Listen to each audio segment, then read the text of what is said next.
सुनो जी, आप लल्ला को संभालो, मैं अभी आई। मैं कैसे? ये प्रभु लल्ला जी क्या मैं कर रहे हो? क्या हो गया आपको? मैं शीघ्र ही आ जाऊंगी। यशोदा, मुझसे दूर कब तक रहोगे बाबा?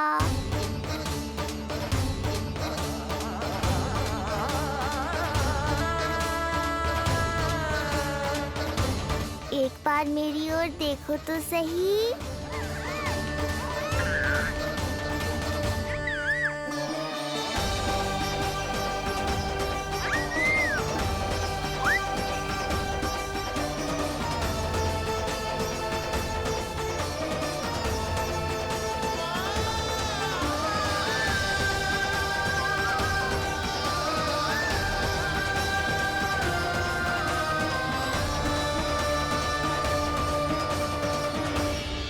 प्रभु, मुझे दुविधा में डालकर आप मुस्कुरा रहे हो। ये कैसी परीक्षा है?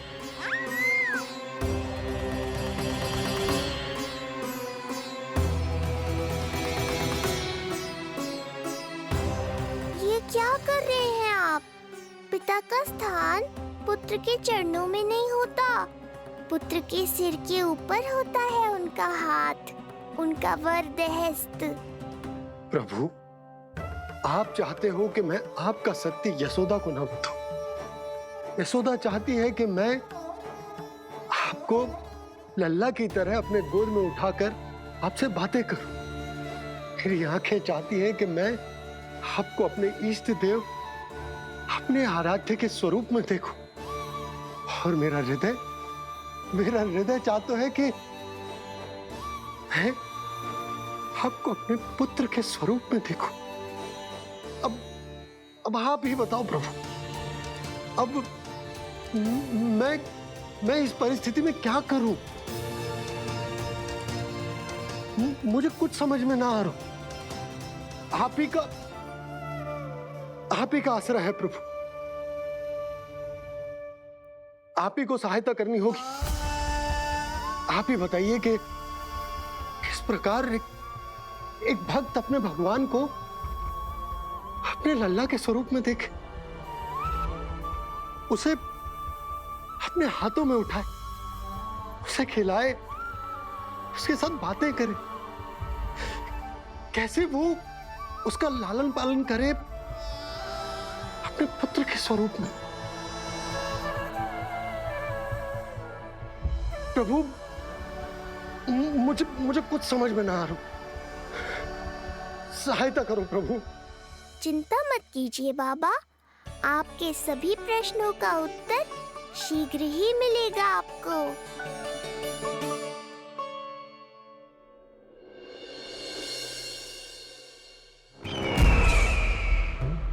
ऋषि गर्ग पधारे हैं महाराज।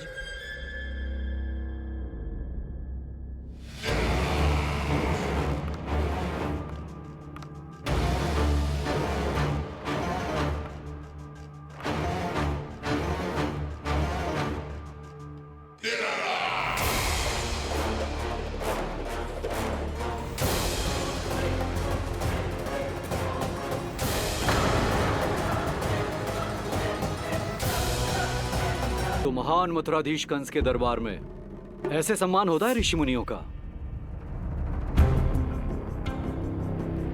नहीं नहीं ऋषिवर, ये तो केवल एक उदाहरण है कि कैसे एक विष्णु भक्त का सम्मान नहीं किया जाना चाहिए। तब तो अच्छा ही है। मैं यहां तुमसे सम्मान की अभिलाषा लेकर नहीं आया हूं। मैं यहां देवकी और वसुदेव से भेंट की इच्छा लेकर आया हूं। क्यों? मेरे विरुद्ध कोई षड्यंत्र रचना चाहते हो? जो सदैव दूसरों के विरुद्ध षड्यंत्र करता है, उसका संपूर्ण जीवन इसी भ्रम में बीतता है कि सारा संसार उसके लिए षड्यंत्र कर रहा है। परंतु अन्य व्यक्तियों के पास इससे भी अत्यधिक महत्वपूर्ण कार्य होते हैं करने के लिए। यह महत्वपूर्ण कार्य करने की आपकी यह इच्छा इस दरबार में पूर्ण नहीं होगी ऋषिवर।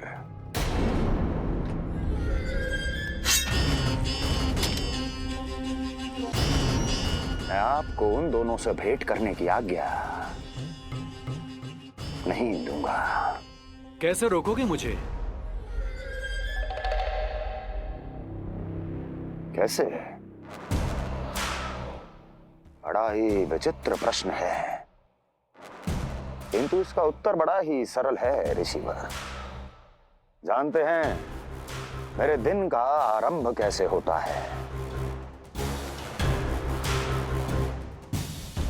किसी ना किसी का संहार करके। और यदि एक संहार और हो जाएगा तो मुझे क्या अंतर पड़ेगा?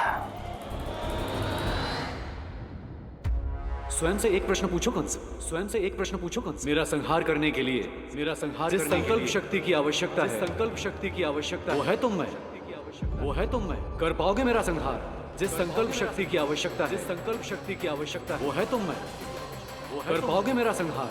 कर पाओगे मेरा संकल्प शक्ति की आवश्यकता है, संकल्प शक्ति की आवश्यकता। बोलो कंस, बोलो। यदि मैंने श्राप दे दिया, यदि मैंने श्राप दे दिया, कौन सा कवच तो तुम्हारा उसे सत्य होने से रोक पाएगा? उसे सत्य होने से रोक पाएगा? बोलो कंस, बोलो। यदि मैंने श्राप दे दिया, यदि मैंने श्राप दे दिया, कौन सा कवच तो तुम्हारा उसे सत्य होने से रोक पाएगा? उसे सत्य होने से रोक पाएगा? ऋषिवर, यदि आपके हृदय में स्वामी के विरुद्ध षड्यंत्र करने की इच्छा नहीं है, तो महाराज भी आपको किसी से भेंट करने से रोकना नहीं चाहेंगे, है ना महाराज?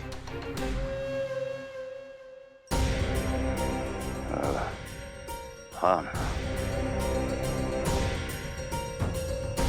आप उन दोनों से भेंट कर सकते हैं।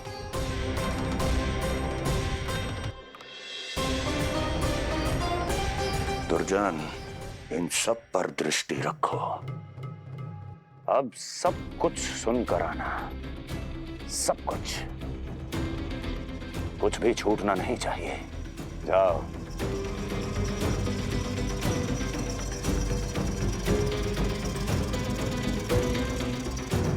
लगता है प्राप्ति राजकार्य सीख रही है मुझसे।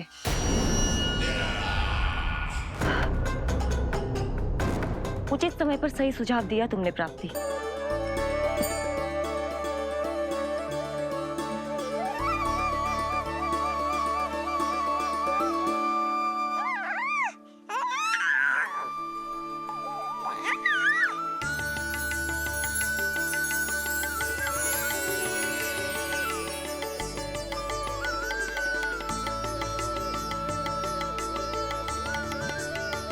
स्वयं नारायण मेरे घर में है तो ये फूल उनके चरणों में क्यों चढ़ा रहा हूं? चित्त यार को मेरा लल्ला। किंतु बुरी दृष्टि वाला टीका लगाना तो भूल ही गई तेरी मैया। अभी आ।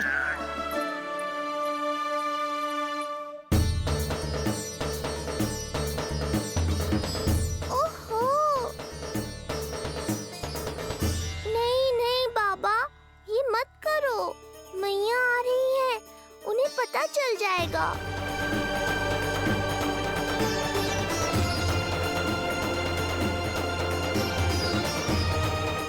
ये फूल तो आपके चरणों के लिए ही बने हैं प्रभु, इन्हें स्वीकार करें। बाबा, ये सत्य मैंने आपको अपना साथ देने के लिए बताया था, अपने आप को फंसाने के लिए थोड़ी ना।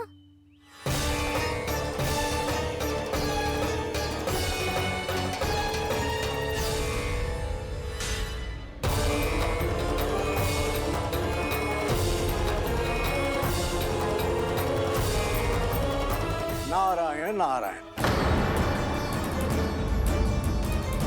प्रणाम पंडित जी। नंदराज जी, रानी जी, बिटिया के पांव भारी थे ना, तो उसे लिवाने समधियाने चला गया था। वहां कुछ अधिक ही समय लग गया। आज वापस आया तो पता चलो कि स्वयं गर्ग ऋषि ने लल्ला का नाम रखो है, सो मिलने चला है। क्या नाम मिलो है इसे? उन्होंने लल्ला का नाम कृष्ण रखो है। उन्होंने लल्ला का नाम कृष्ण रखो है।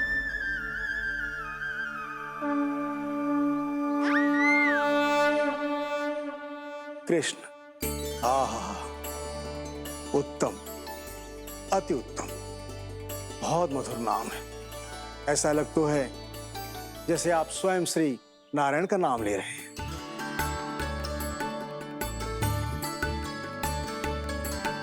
स्थिति को और गंभीर मत बनाओ पंडित जी।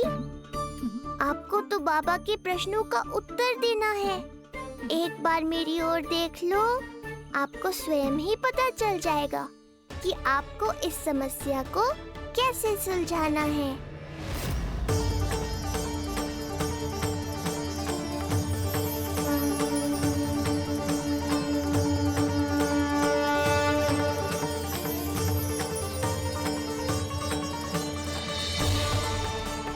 पंडित जी मेरे लल्ला को टकटकी बांध के देखे क्यों जा रहे हैं?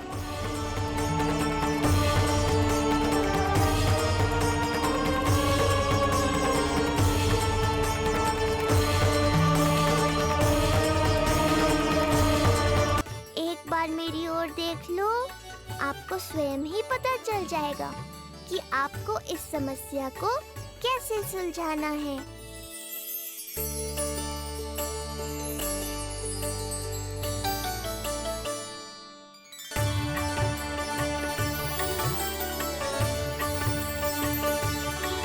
क्या हुआ पंडित जी?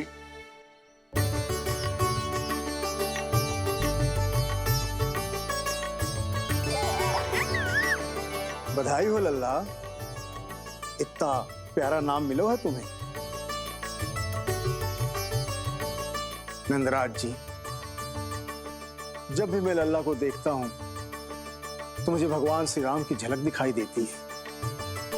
क्यों ना दिखाई देगी, उन्हीं के तो अगले अवतार हैं ये। कभी कभी तो मन में विचार आता है कि एक वो भी समय था जब भगवान इस धरती पर अवतार लेते थे और हम मानव के बीच में घूमते फिरते खाते पीते थे और अपनी लीला दिखाते थे। मुझे तो लगता है पंडित जी कि कितने भाग्यवान थे महाराज जनक और महारानी सुनैना। उन्होंने माता सीता को जन्म न दियो और महारानी कैकई जिन्होंने प्रभु राम को जन्म न दियो, फिर भी उनके पालन पोषण का सौभाग्य प्राप्त हुआ उन्हें।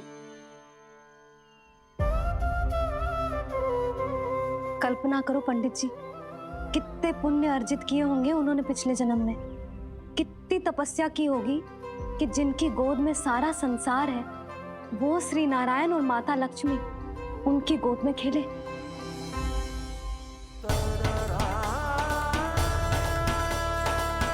संसार में अवतार लेकर सांसारिक नाते भगवान को भी निभाने पड़ते हैं, फिर हम तो मानव हैं। संसार में अवतार लेकर सांसारिक नाते भगवान को भी निभाने पड़ते हैं, फिर हम तो मानव हैं।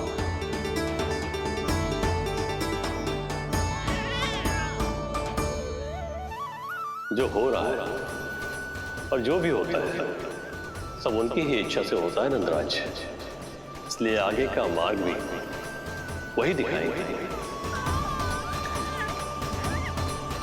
तो आपने मुझे मेरे प्रश्नों के उत्तर दिला ही दिए।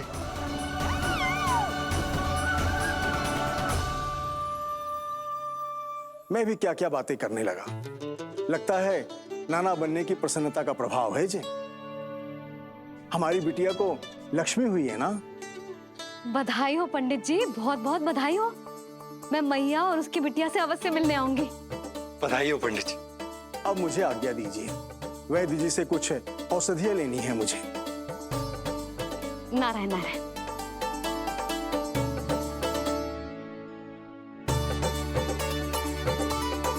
आजा लल्ला, आजा।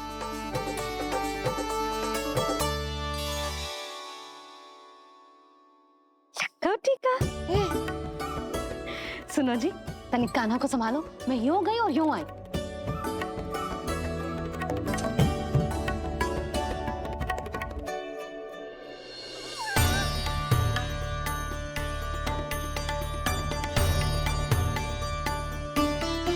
क्या हुआ? मैं देख रही हूं नामकरण के बाद से एक बार भी आपने कान्हा को गोद में ना लिया है। सब ठीक है ना? हाँ, सब ठीक है, अब सब ठीक है। लो मेरा लल्ला,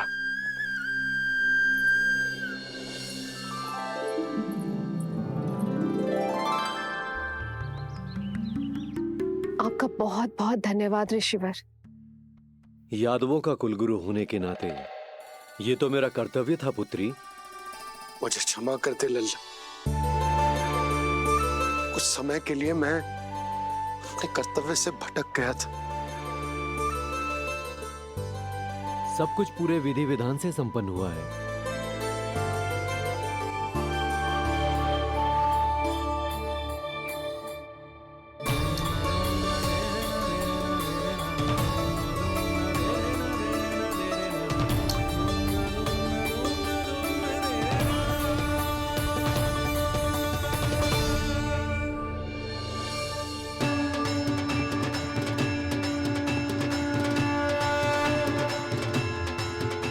जो नाम मैंने दिया है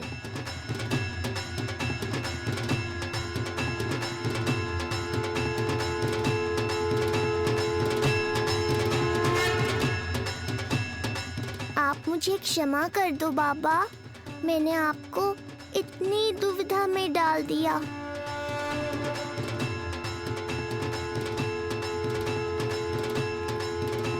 और इस तरह नंद को सब कुछ पता चल गया। आप दोनों चिंता मत करिए, सब ठीक है। अब मैं आपके 6 पुत्रों का श्राद्ध कर्म करूंगा।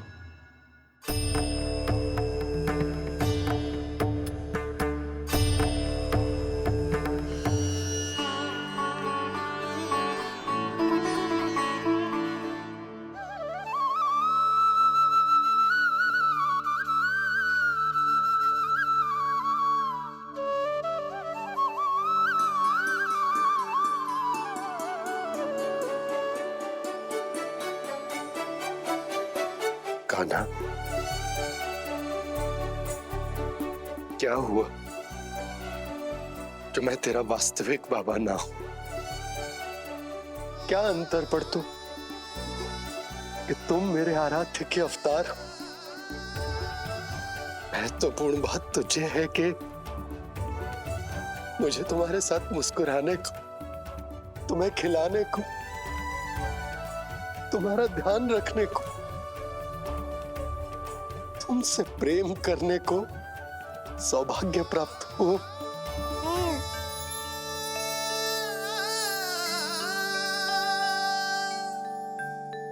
बाबा, सत्य जानने के बाद अब आपको केवल प्रेम ही नहीं करना है, मुझे डांटना भी है जब मुझसे कोई भूल हो जाए या मैं कोई शरारत करूं। तुमने मुझसे कुछ कही कान्हा, पर ये सब जानने के बाद तुम्हें कैसे डांट सकता हूं?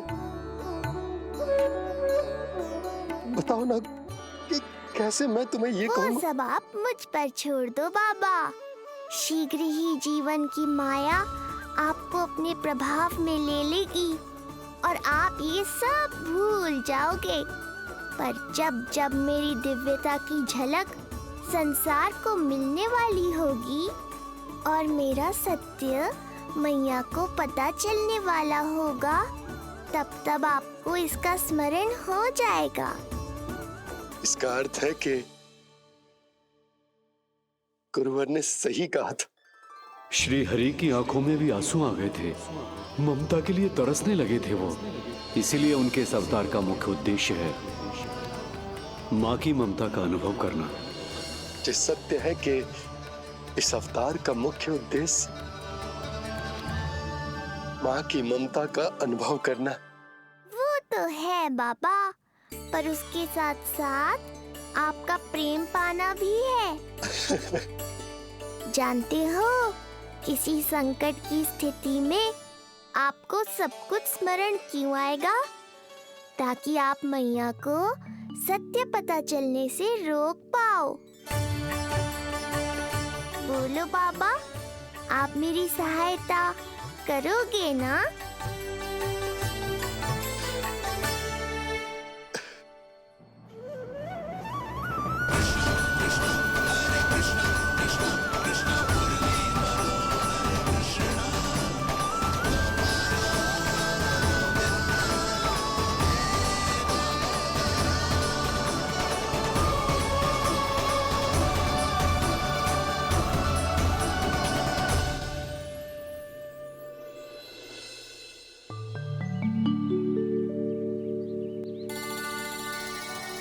अब तो मेरा कान्हा बैठना सीख गया।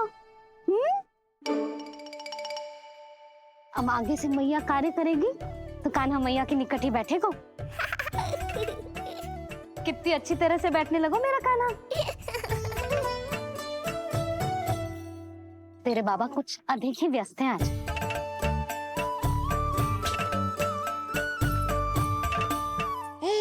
और अब आप भी व्यस्त हो गई, तो मेरे साथ खेलेगा कौन?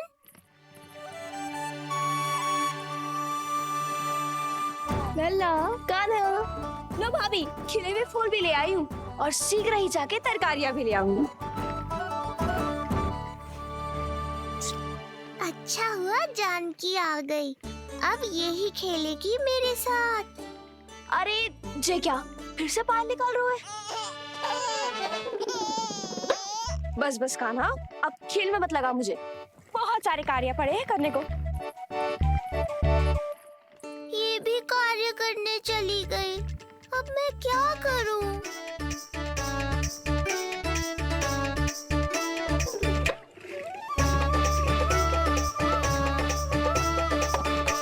सब व्यस्त है, मेरे लिए किसी के पास समय ही नहीं है। लगता है इनका ध्यान बटाने के लिए अब मुझे कुछ करना ही होगा।